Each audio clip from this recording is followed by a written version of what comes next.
Welcome to the Weird Octopus Podcast, a series of conversations with the humans who showed up before there was a map. I'm Perry, the founder of the Octopus Movement, and I believe nonlinear thinking is not just a way of solving problems and creating possibilities, it's a way of being in the world. Each week, I speak with several founding members of our global human mycelium to explore who they are, why they think differently, and how they're shaping a future that cannot be built in straight lines. Well, let's meet today's guest, Satya. Here we go. Um, Satya, today's guest is Satya. Oh God, we just practiced your last name, and I already am fucking it up. Satya Kharde. Kharde? Yes. You're But very then, clear. Thank you so much. and then very fast, Satya Kharde. I had to and, say it and, very and fast. I'm Satya Kharde, and I'm the real doctor. So, You're the real doctor. I'm the fake doctor. We will talk about that. Satya is a product and innovation leader who works at the intersection of AI, Satya, automation, and data strategy, and human centered product thinking. Mhm. Publicly, she describes herself as someone interested in building reliable systems at scale, but that's only part of the story of Satya. What I find fascinating about her is that she seems to move naturally between scientific depth, product clarity, and much bigger philosophical curiosity about what technically is actually doing in the world and to us. She has spoken and written about automation in product operations, simplifying data infrastructure, and the use of AI to not replace people. And it's funny, I was just doing this. I had my son standing in front of my desk while I'm figured. trying to do a good job in reading this. He's making all kinds of gestures, and I'm in the middle of this. Anyway, but free for them. Let's do this paragraph again. She has spoken and written about automation in product operations, simplifying data infrastructure, and the use of AI not to replace people, but to free them for more creative, contextual, and strategic work. That's a very octopus sentence, and probably one of the reasons I'm so happy she's here today as a founding member. What I want to explore with Satya is this: how do you build reliable systems without becoming trapped by systems? How to create a system without creating a system. That's basically what it's saying. How do you bring AI and automation into product work without losing the human? And what happens when someone who understands engineering also starts asking philosophical questions? Satya, Mhm. welcome to the Post podcast, Thank you. to the Thank you. Post podcast. Thank you Thank you for for being inviting. here. And I always start with the first question, Satya, and then we will talk about the fact that you're a real doctor and I'm a fake one. Um, what is the octopus in you? How do you describe yourself as a nonlinear thinker, as an octopus? How do you see yourself that way? As an octopus. I think the octopus in me is connecting dots between different fields. So I am originally trained as a life scientist. And then I moved to technology, and then I am doing something on my own. So I have shifted or moved from one field to another.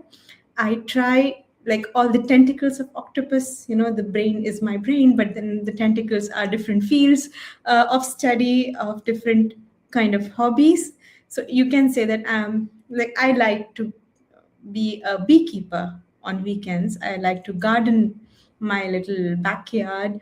And I do grow a lot of plants. I tend after my bees. And I do have interests in, as away from my fields, like in aroma, so basically in perfume making. And I have such eccentricities, which is not really the subjects that I have studied or the technologies I have worked in. So I believe I see things in a very, I try to put different lenses, and the ink in me is satire or sarcasm. So Hmm. I think that kind of shocks people whenever I am in Yeah. that. Are they surprised when you all of a sudden surprise them from a different angle? Is that what happens a lot? Yes, and I do roll my eyes, so I think that's also another ink. So, so I do have like different aspects of octopus in me. I think the non-linear way is just I do not know if I'm naturally like that or it's just that I have shifted fields. And the one thing that I completely believe in is many people say that the grass is greener on the other side. I say, no, the grass is greener where you water it. So I like to really explore. Like if there's one field that is closed for me in that geography, then I try to understand what else can I do, which is better, which is useful, which is impactful for not just for me, but for few humans and animals and plants around me. So yeah. And now I'm curious, when do you roll your eyes?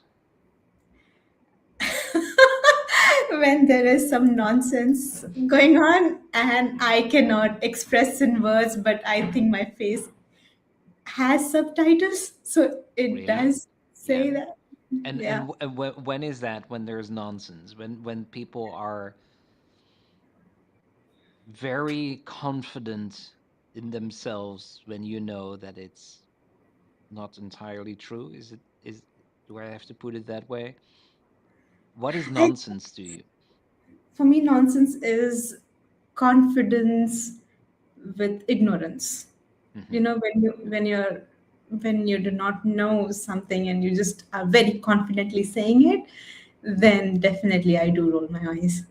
I do not interfere the other person because they have the liberty to do and express how they want to.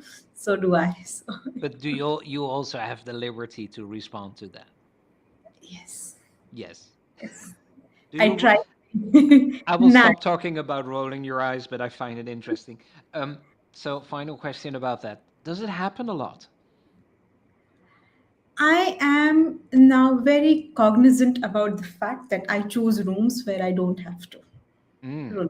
So I'm selecting, or I think I've become highly selective with talking to people and give my time to people where I get a lot of ideas back. I know they are rooted, it's authentic, it comes from a place where it's deeply studied.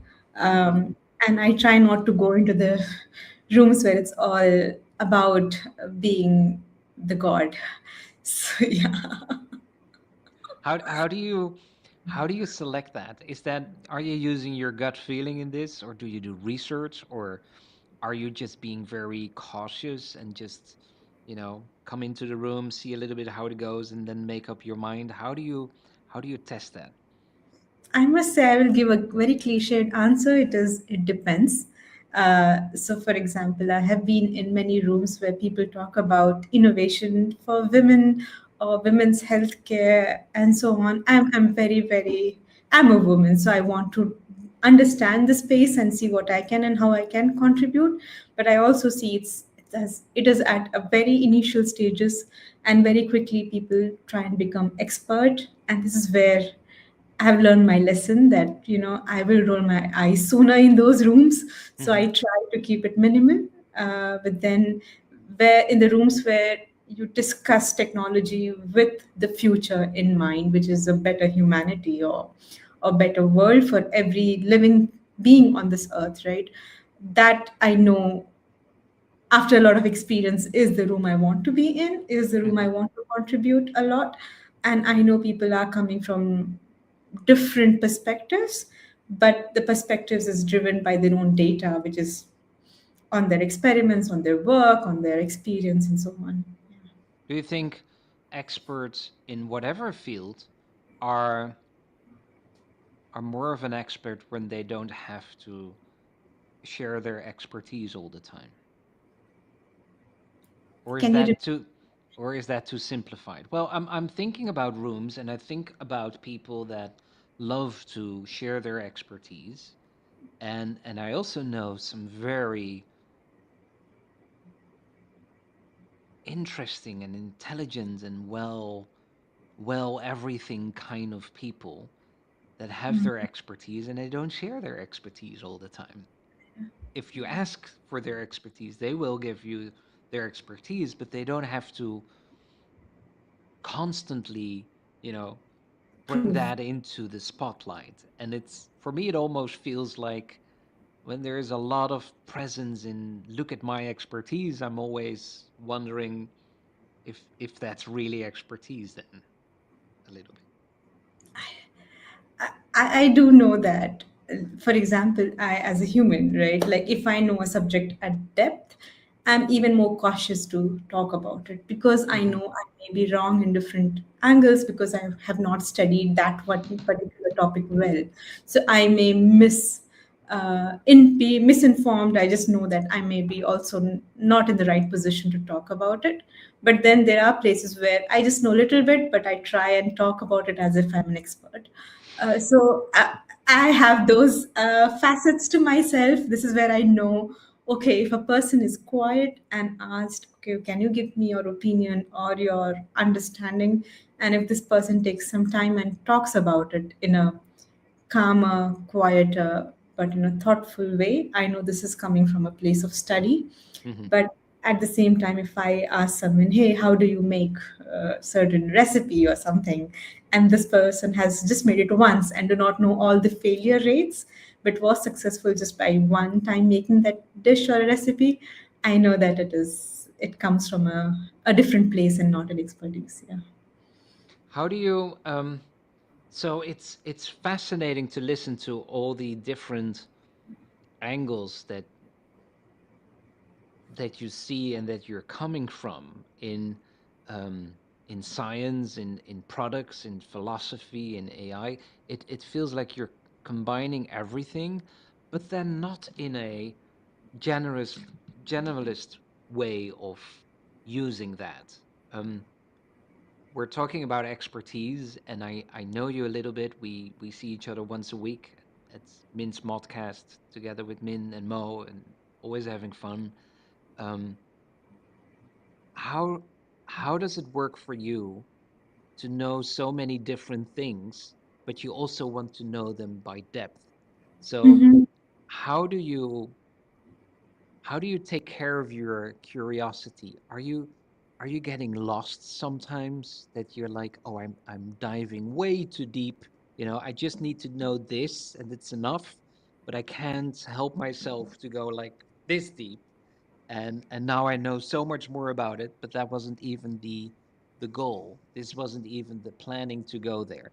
How does that work for you? Are you getting tired of yourself sometimes that you're diving too deep, or um, is that okay? Is that deep diving just a lot of fun? That's a great question, Perry, because I have been thinking about that lately. So, something I'm studying is history and is about how we have arrived as humans today in today's age and era. And I thought more information will puzzle me, will make me sad, will make me trapped. Hmm. But actually, it worked the opposite. The more I'm learning, the more it's freeing me, the more I'm free, the more I know that a lot is uncertain, a lot is, you cannot really predict things, but a lot is uncertain. And you Hmm. know that there is something that we all, as a human, have a purpose, don't have a purpose, but you have to accept the reality, see things as they are, know that it is going to be uncertain, you know that it is going to be volatile, uh, and why it happens. The more I learn about it, for some reason, strange, very strange reason, it is freeing me. And the more I learn about it, the more happy I am. I know there's no end to the depth. You just go Yeah, and maybe it there's no goes way. on, and there are new Yes. connection. But is Yeah. is this then the clarity you talk about a lot? You like to have clarity about things, and studying history and understanding today's world. You can do that by studying history, obviously. So it helps you to get clarity of a lot of things, right? Yes. Yeah. Yes. And Mm. um, if you look at the world as it is today and all the changes that are happening, and we talk about AI a lot and how humans interact with systems, and when there's a lot of change, would you say that clarity is removed then? is there is an interesting correlation between clarity and change, right? When there's Mhm. change, clarity seems to disappear immediately. Why do you think that is? What is that? But because that's, if you think about it, it's maybe even a bit weird. You know, we're changing into an AI and human intelligence era. So where's the clarity? Why is it not there? I see this, the clarity for the next 4 to 5 years is absent, no matter whom do you ask. Hmm. There's no way to know what's going to happen even in 6 months, given the volatility, given how fast AI is progressing, given how fast companies are competing to become that 1 second unicorn. One company achieves something great, Yeah. it's on the news. The next day, some other company beats the one and then becomes the top, and the race continues. And then there is super intelligence, then there is AGI, and then so many terms floating around. I see that the clarity uh, is, at least the next step is clearer for me as a person, is that I need to learn what AI cannot do. I need to know what AI can and cannot do. I say Hmm. why, because I was a microbiology student. Microbiology is something you study bacteria, everything that is microscopic in nature, if I have to explain it in a very, very layman terms. So, bacteria, viruses, and fungus were the part of my study. And I remember this very, very well, that if you have to study bacteria using one method or one technology, my professor always said that any technology will always have a drawback. Understand those drawbacks, what it cannot do, so Hmm. that you do not overinterpret or extrapolate your results, because you know that this method can only That do would this. be that would be stupid, right? How so? No, no, no, not that would be, but if you don't consider the fact what it's not able to do, and when you don't think of that, then that would be stupid to Yes, think that that's the reality and there is no possibility of what it cannot do. That's what I mean. absolutely. I think right now, the every conversation, every laptop tab, like LinkedIn, you have Instagram, or a blog, or any of Substack or podcast, it's incomplete without the word artificial intelligence. Yeah. And then many times that I talk to people who are in technology or who are in knowledge systems. So basically, people who earn money because they learn something, or they are knowledgeable about a certain subject, like knowledge workers. They are aware of the term AI, but not necessarily know anything beyond ChatGPT or chatbots that have been created by these systems. Hmm. Um, I think for me, that's dangerous. For me, it's to know that, hey, I know today ChatGPT. I think I see this many places, that it did not solve my 1 plus 1, or it did not solve like what color of strawberry it is, or it did not solve this. So AI is stupid, or this is stupid, something like that. And I'm like, okay, this is where you need to understand what it can and cannot do. And this is where your own expertise comes, that if you know the result is right or wrong, you need to know whether 1 plus 2 1 is 2, Yeah. or will you just blindly accept it. So there are so many facets. Again, it cannot be one direction, but you have to have your own expertise, your own critical thinking, your own sense or common What is the sense. first thing? Sorry to interrupt you, but what is the first thing that comes to mind when you think this is what AI cannot do? It cannot right now. I say right now because it is always tomorrow, maybe it's the And answer. yeah, right now is April 29th in 2025. If someone is Okay, looking at this recording in 5 years so from now, let's say right? AI cannot tell me what colors I have not seen in my life. That's a good question. Yeah. It doesn't know what colors I have not seen. It might know all kind of RGB codes. RGB code is a color code. And It might know everything, but it will not know which colors I have seen in my life, what my eyes have perceived. So that's something that I know for sure.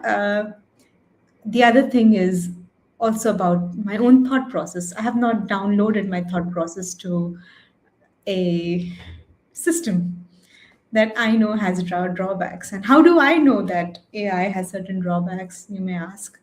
Um, I can give a lengthier answer for that. Yes. Do you want to know, Yeah, of Perry? course. Yeah, I'm taking notes, by the way. So Okay, that's why so I'm how writing. how do I know? So after my PhD, I joined a company which is a research publishing house, and it focuses on different subjects. So publishing research, like cutting edge research on in life sciences, chemistry, physics, mathematics, be whatever subject, the basic subjects and the advanced subjects. In that, we had a problem statement as like a machine cannot understand uh, what life science terms mean in that context. For Hmm. example, if I gave a machine or an algorithm identify what animal is used in the study, it did not know what animals we have used until I taught it or until I told it. Mouse in this context would mean an animal. Mouse in this context would mean a computer mouse. So I had to teach it from the words like the ABCD. I know what I have taught it Yeah. from the words perspective and the entity perspective, the context perspective, and how words talk to each other. If I have to write a sentence, then there is mouse, there is maybe a mouse liver, and there is a disease, and then there is a experiment that is going on, the technique that is used to understand which disease of what organ in what animal and what technology. So I have these four kind of verticals that I had to explain to the machine. Hmm. I know for sure that tomorrow, if I ask if mouse is a plant, it would not know because I did not teach it. So What this is is? very Yeah, I get that. And then another question that comes to mind immediately: what is something AI cannot do right now, but you would love it if it would be able to do it very soon? I know it's again a cliche answer is to help me with my household work. I know the humanoids are coming, but it's again Please I do the dishes, right? yes. My dishwasher needs someone to be loaded to load my dishes in it and remove it and arrange it well. So if AI can handle that for me, That's an it because we're doing a think tank today on mhm, the human iceberg and AI and what all the changes are. And when you look at all these studies and when they compare humans with artificial intelligence, they often talk about skills, which I find mhm, fascinating. That it's the comparison is skill mhm. oriented and not intelligence, although we call it artificial intelligence and human intelligence working together. Um, so I think, what do you think? Isn't that artificial skill to help you in the household something that is just a matter of time, that will be very soon? Because it's Folded so clothes. easy, right? It's such an easy skill set to learn to a system. I think folding clothes. We have RoboVac, which is already cleaning house, but I think as simple as folding my clothes, sorting my groceries, because it's like you can tag it and you can say, hey, this is a shirt, which we already have. When you log in to buy something, it has all the machine has already known this is a shirt, this is a pant, this is a trouser, or this is a long cloth or a towel, or so on. I think that's much more easier and a very low hanging fruit can that a machine can quickly do it. It can Okay. for me, someone who does that on a regular basis, I think this should be done. Another thing is, um, what do you think AI is not, but will be but you don't want it to be that in the future. I think Would that be a brain dump to your AI? Sorry, I'm curious what you think about that. Would that be, the human health and biology connected to AI? No, meaning that your brain thinking is linked to a system. Would that be scary for you? strangely not, because what would be scary for me is the emotional part. Imagine if I completely rely on an AI system for my emotional regulation and Hmm. sharing my emotions, and I will forget how to do that with a human. For me, that's the most scary. If you look at it as human society, that's in long perspective. Yeah, yeah. So I the think that's connection towards emotions, how you regulate emotions, and what emotions are meaning to you, that a system is rearranging that into a shape and form that steers yeah.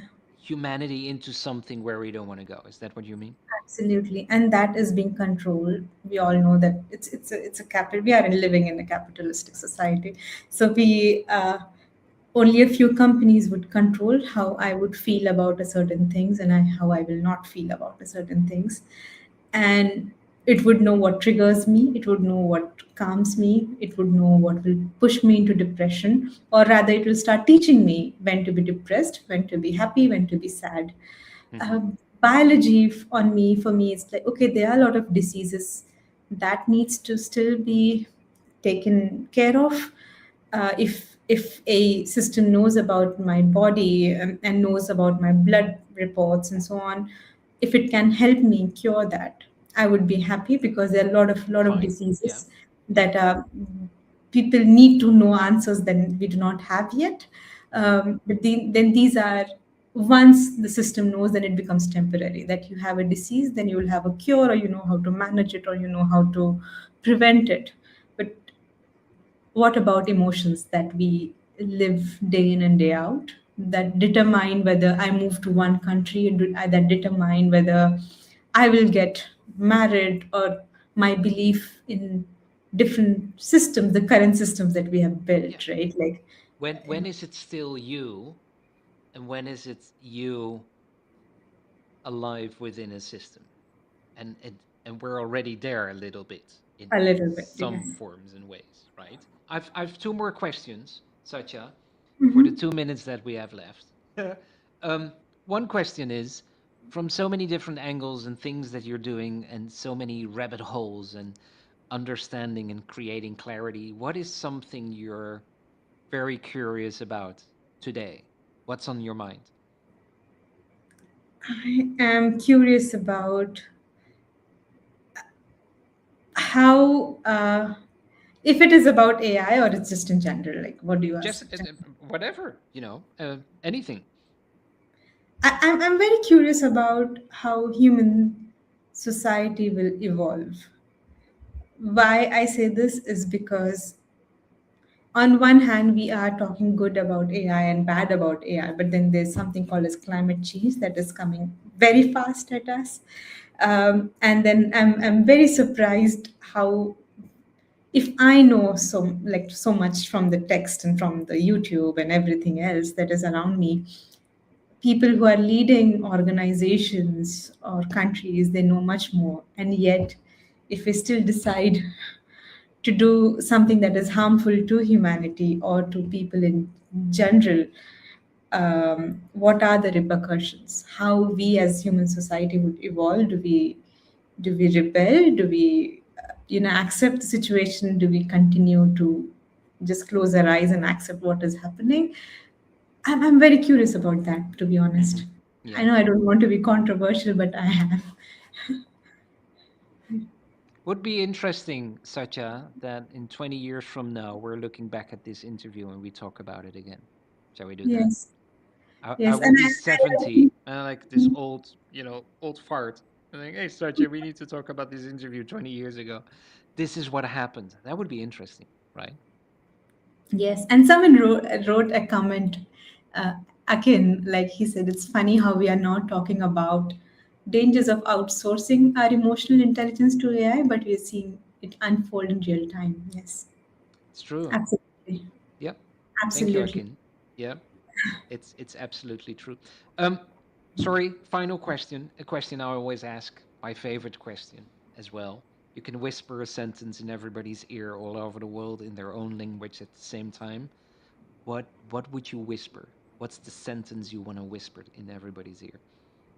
I would say zoom out and see the world from a bird's eye perspective.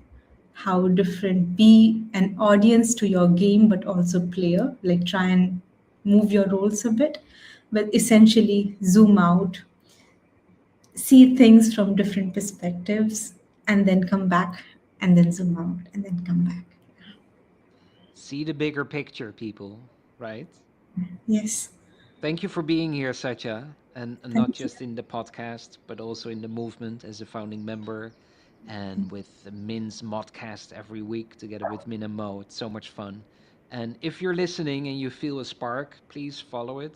Nonlinear thinking is not a strategy, it's a kind of love and it grows where we share it. I'm positive of that. Thank you for being here, Satya. And I will see Thank you. you in 20 year, and let's see if then there's still YouTube and whatnot, and then we do the interview again, and we will listen first to this conversation and then have another talk about it. How about that? Absolutely, Cool. absolutely. Thank you, Satya.